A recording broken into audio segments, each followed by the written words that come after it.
কার জন্য জিন্দেগি নষ্ট করলো? সমবয়সী বন্ধুদেরকে দেখাইতে গিয়া।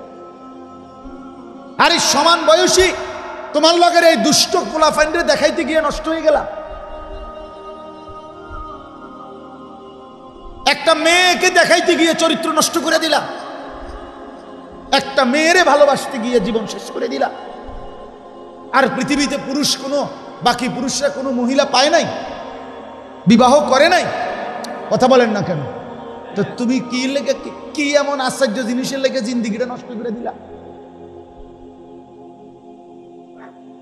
এটা কি এমন 7,000 ধন যেটার জন্য তুমি হায়াতটা নষ্ট করে দিলা, চরিত্রটা শেষ করে দিলা?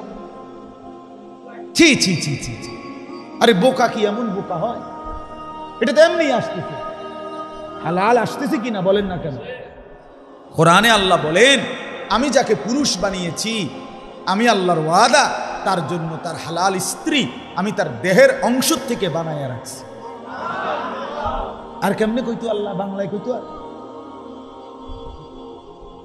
বলেন, ওমিন আয়াতিহি আন খালাকা লাকুম মিন আনফুসিকুম আজওয়াজা। রব্বুল আলামিন বলেন, আমার কুদরতের নিদর্শন, আসমান যেমন আমার কুদরত, জমিন যেমন আমার কুদরত, এমন আমার কুদরত আমি প্রত্যেকটা পুরুষের দেহের অংশ থেকে তার স্ত্রী বানিয়েছি। ওয়াজালা বাইনাকুম মাওয়াদ্দাতান ওয়া রাহমাহ।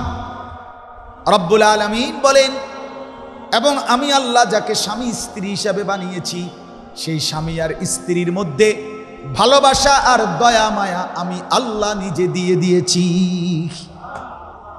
এজন্য একবার স্ত্রী তো ভালোবাসে, আবার স্বামী অভাবগ্রস্ত, বিপদগ্রস্ত, অ্যাক্সিডেন্ট কিংবা অসুস্থ হয়ে পড়লে দয়া আর মায়া নিয়ে সেবাও করে, ঠিক কিনা বলেন? কিন্তু নর্তকী এটা করে না, বেহায়া নারী এটা করবে না। যার লগে প্রেম করে এবারে তোমার সুখ দেখলে আছে, দুঃখ দেখলে নাই। তোমার হাত ভাঙ্গে যাক না ফাও ভাঙ্গে যাক, এরপরে তোমার লগে আর ভালোবাসা নাই, তোমার 3টা লাথি দিয়া চলে যাবে। কিন্তু স্ত্রী কি এমন হয়? কথা বলেন না, পবিত্র স্ত্রী কি এমন হয়?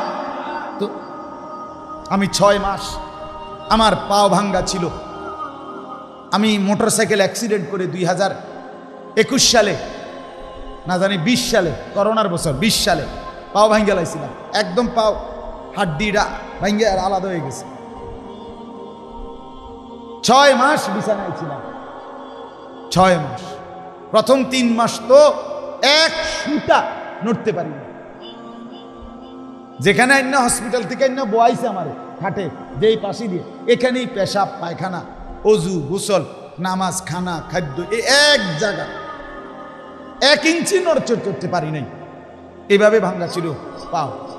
এই 6 মাস তো বিবি রাত দিন, আমার স্ত্রী, আমার বিবি, সে তো আমার জন্য সীমাহীন দয়ার মায়া নিয়ে আমারে আগলাইয়া রাখছে। সে তো আমার সমস্ত জরুরতের, যে কোনো পেশাব পায়খানা, খানা, খাদ্য সব কিছু হাসি মুখে বরং করে নিছে। সে তো সেবা করছে কেন?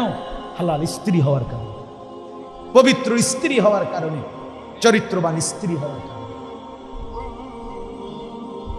সিনেমার নর্তকী এটা দেখাবে, রাস্তার প্রেমিকা এটা দেখাবে?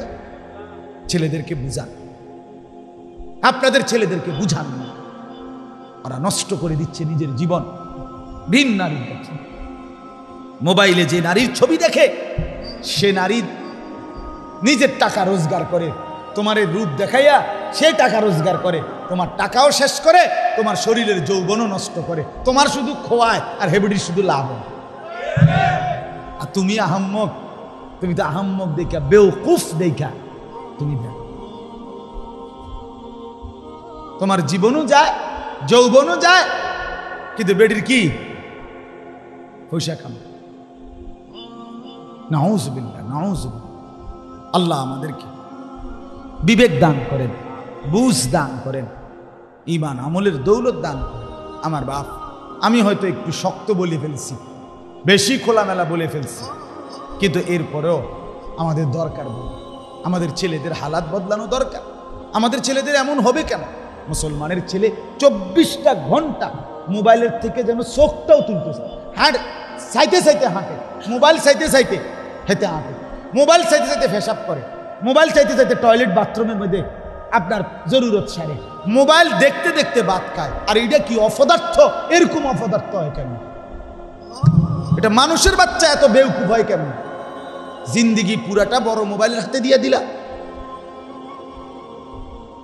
এটা কোন ধরনের কথা? এটা কেমন রুচি আপনি বলেন না? আমি অনেক সময় দেখছি আমার গাড়ি রাস্তার পাশে ছেলে পেলে মোবাইল টিপতে টিপতে যাইতে পুরা হরন কানের কাছে তো সাপ দিয়ে ধরে ড্রাইভারে, তারপরে গিয়ে ডাকাইতে টের পায় যে কি আইছে, গাড়ি আইছে।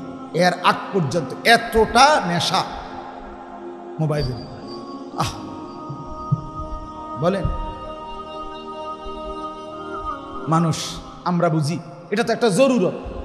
টেলিফোন এক সময় ছিল এটা প্রয়োজন, চিঠি এক সময় ছিল প্রয়োজনের জন্য, ডাক পিয়ন প্রয়োজনের জন্য, মোবাইল এটা আমার প্রয়োজনে যোগাযোগের জন্য হইতেই পারে, জরুরত এটা প্রয়োজন। কিন্তু এটা কি 24 ঘন্টা এটার মধ্যে পড়ে থাকতে হইব? এই জন্য তো বাকি কাজ দুনিয়ার হবে কিভাবে? দেশের উন্নয়ন হবে কিভাবে? ইসলামের উন্নয়ন হবে কিভাবে? মানবতার উন্নয়ন হবে কিভাবে? ছেলে পেলেদেরকে বুঝান, নাইলে মুশকিল আছে। দেশও নিচে পড়ে যাবে, ইসলামও নিচে পড়ে যাবে, নিজের দুনিয়াও শেষ, আখেরাতও শেষ। আমি জানি বাবা, বিশ্বাস করেন, আমি দুঃখে বলি, আমাদের কাছে ছেলেরা নিজেদের অবস্থা বলে, হালাত বলে, শুনতে কলজা শুদ্ধা কাঁপা ওঠে। ছেলে পেলেদের দুরবস্থার কথা শুনি, দুরবস্থা। আল্লাহ তাআলা আমাদের ছেলেদেরকে বুঝ দান করে।